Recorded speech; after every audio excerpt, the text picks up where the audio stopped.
No combate atual de Jujutsu Kaisen, vimos que Itadori foi gerado de um fragmento da alma do Sukuna pelas mãos do Kenjaku. Mas uma fala do Choso nos últimos capítulos tem feito eu pensar bastante, de que os irmãos mais novos nasceram para superar os irmãos mais velhos. Yo, Geeks, aqui é o LP e vocês estão no canal do Geek Brasil. Fiquem ligados que esse vídeo contém spoilers do mangá de Jujutsu Kaisen. Sim, pessoal, vamos então comentar aqui sobre essa fala interessante do Choso, sobre os irmãos mais novos terem meio que tipo assim a obrigação de superar os irmãos mais velhos. Essa é uma ideia, um questionamento filosófico bem interessante e também intrínseco na sociedade japonesa, e a gente vai trazer aqui pra gente falar sobre como essa informação ou até mesmo esses conhecimentos vão colidir na batalha, ainda mais na batalha de Ryomen Sukuna versus Itadori. É claro, tudo isso logo depois de você deixar o seu like, se inscrever aqui no canal,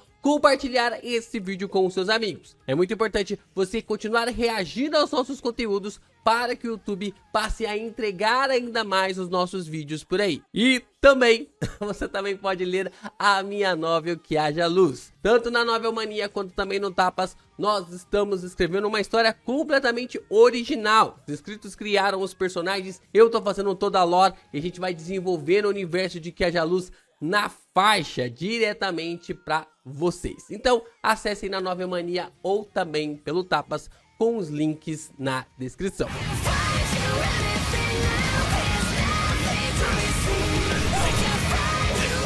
O mangá de Jujutsu Kaisen começou a deixar um pouco mais claro a origem do Itadori. Por mais que o nosso menino Yuji ainda não saiba com todas as camadas possíveis, ou que não tenha acreditado tanto assim nas palavras do Choso sobre sua origem, nós podemos observar que os últimos capítulos explicaram um pouco mais sobre como Kenjaku é a mãe do Itadori e como ou por que ela, ou na verdade ele, nós não sabemos, acabou buscando Jin Itadori para ser o pai do seu filho. Sukuna, dessa forma, lá atrás, lá na Era Heian, rejeitou o seu destino de nascer como gêmeo. E dessa forma, devorou o seu irmão estando ainda na barriga da sua mãe. Nós não sabemos como o Sukuna se lembra disso, quais são os fatores que fazem o Sukuna se lembrar ou ter essas memórias de quando ele era ainda um bebê dentro da barriga da sua mãe, mas o que sabemos é que o Rei das Maldições se lembra que havia devorado o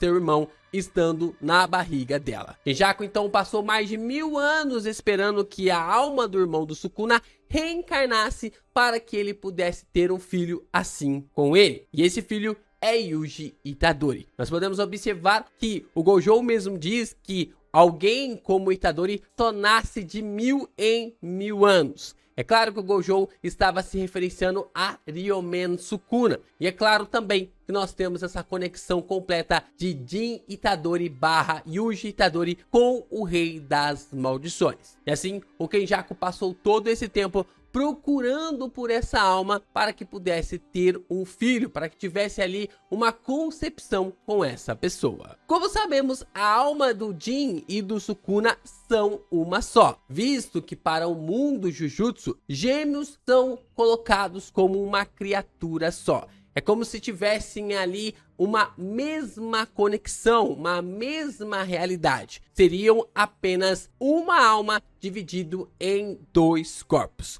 Isso colocaria Yuji também como filho do Rei das Maldições, já que ele é filho da alma de Jin, que é uma só com o Rei das Maldições. Então é por isso que não é muito errado dizer que o Itadori é um filho espiritual de Ryomen Sukuna, da mesma forma como ele é um filho biológico de Jin Itadori, já que a alma dos dois personagens, tanto do Jin quanto também de Ryomen Sukuna, é uma só. Por isso que Itadori tem um potencial, ou pode atingir um potencial tão absurdo quanto do Rei das Maldições, ou até mesmo como o Uraume chega a questionar, um potencial que pode ultrapassar o Sukuna. A questão é que o Itadori carrega a linhagem espiritual do irmão mais novo do Sukuna, uma linhagem que está fadada a superar a linhagem mais velha. Isso é um contexto bem interessante na sociedade japonesa, onde os mais novos estão sempre fadados a superar os mais velhos estão sempre destinados a superar os mais velhos. No Japão, é muito comum que os mais velhos incentivem os mais novos a lhes superarem, desde seus irmãos até mesmo na relação de senpais e kohais. A forma ali como é colocado do aluno mais velho para o aluno mais novo, ou até mesmo de pessoas que têm mais experiência do que outras, tem essa relação entre senpai e também kohai no Japão. Isso reflete uma ideia cultural mais ampla de que a nova geração deve superar a anterior, incluindo a relação entre irmãos. E assim, a geração mais velha deve sempre incentivar a geração mais nova a lhes superarem. No contexto específico dos irmãos, existe uma certa expectativa de que os mais jovens aprendam com os mais velhos e eventualmente os superem em várias áreas, seja acadêmica, profissional ou socialmente. Essa superação é vista como uma forma natural de progresso e evolução familiar e social. Então isso está intrínseco de uma forma muito grande na sociedade japonesa, da forma como os mais novos devem sempre superar os mais velhos. Isso faz com que o país consiga progredir e sempre gerando um progresso atrás do outro. Gere sempre um progresso no sentido de que o país possa continuar avançando, sem que a cultura seja apagada. E o Choso aborda isso de uma forma magistral no capítulo 259, quando diz que mais cedo ou mais tarde, o irmão mais novo deve sempre superar o irmão mais velho. O Choso está elogiando o Itadori por ter conseguido aprender as técnicas amaldiçoadas muito mais rápidas do que ele, principalmente a técnica reversa. Mas o Itadori está dizendo apenas que é uma desculpa, porque o Sukuna havia utilizado esses poderes em seu corpo. Só que o Choso tá falando que não interessa, porque sempre o irmão mais novo está destinado a superar o irmão mais velho. O Itadori estava destinado a superar o Choso, estava destinado a ir mais longe do que ele. Essa é a lei da superação. Quantos animes e mangás não vemos os irmãos mais velhos torcendo para que seus irmãos mais novos lhes superem? Ou até mesmo alguns animes que podemos acompanhar em que os senpais começam a torcer para os seus kohais para que consigam ir além. Faz parte da cultura japonesa fazer com que os mais novos superem cada vez mais os mais velhos. Em Jujutsu Kaisen, nós também vemos essa relação entre duas duplas de irmãos nesse sentido, quando os irmãos mais velhos estão torcendo para que os irmãos mais novos fiquem bem. Com Mei Mei e Wee Wee, podemos ver que Mei Mei vai na luta até onde o Wee Wee pode lutar. Em hipótese nenhuma, ela coloca o seu irmão em perigo. Até a dívida que ele tinha com o clã das sombras foi retirada por ela, provavelmente comprando o clã para que seu irmão não ficasse em dívida com eles.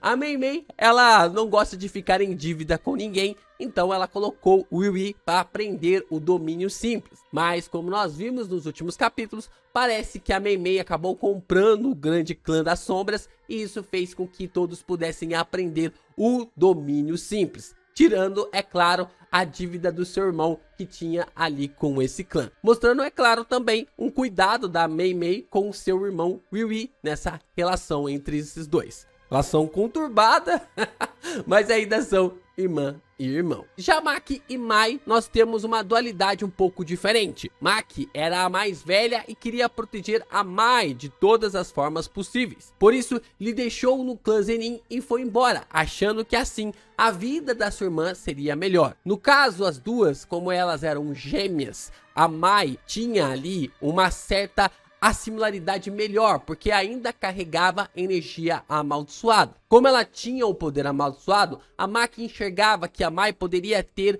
um futuro melhor no clã Zenin. Enquanto ela permanecesse no clã, a Mai seria infernizada por todos. Dessa forma, ela decidiu sair do clã para que a Mai pudesse permanecer no lugar e viver em paz. Mas foi a Mai que acabou entregando a sua vida para salvar sua irmã, levando consigo toda a energia amaldiçoada e se transformando na katana divisora de almas. Pode perceber que toda a sua energia vital no último instante foi utilizada para transformar-se, ou para transformar a sua alma na katana divisora de almas. E assim, nós podemos ver uma certa diferença aqui de que, por mais que a Maki quisesse proteger a sua irmã, a Mai foi quem entregou a sua vida para trazer a Maki de volta. Porém, as coisas com o Rei das Maldições são bem diferentes. Ele quebrou a lógica da proteção entre irmãos. Ele foi egoísta desde sempre e abriu um caminho para o ciclo de reencarnação do seu irmão. Entre ele morrer de fome e seu irmão,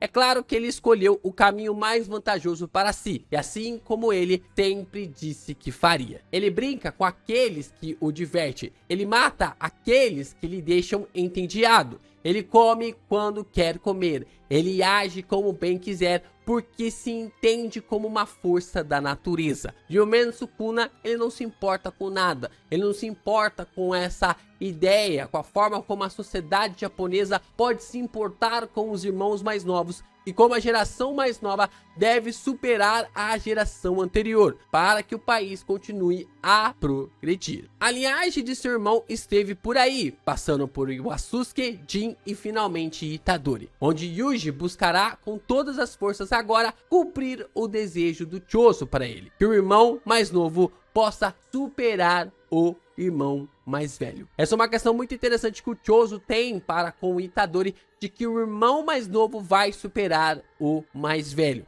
Não se trata apenas do Choso para com o Itadori, do Itadori superar o Choso, mas sim do Itadori também superar o Rei das Maldições. Por mais que o Yuji não saiba como o seu destino ou a sua origem está completamente intrincada com o Ryumen Sukuna, nós sabemos e entendemos que a sua linhagem é a linhagem do irmão mais novo do Rei das Maldições. Vamos ver se no final disso tudo, Yuji Itadori será capaz de superar a alma do seu irmão mais velho.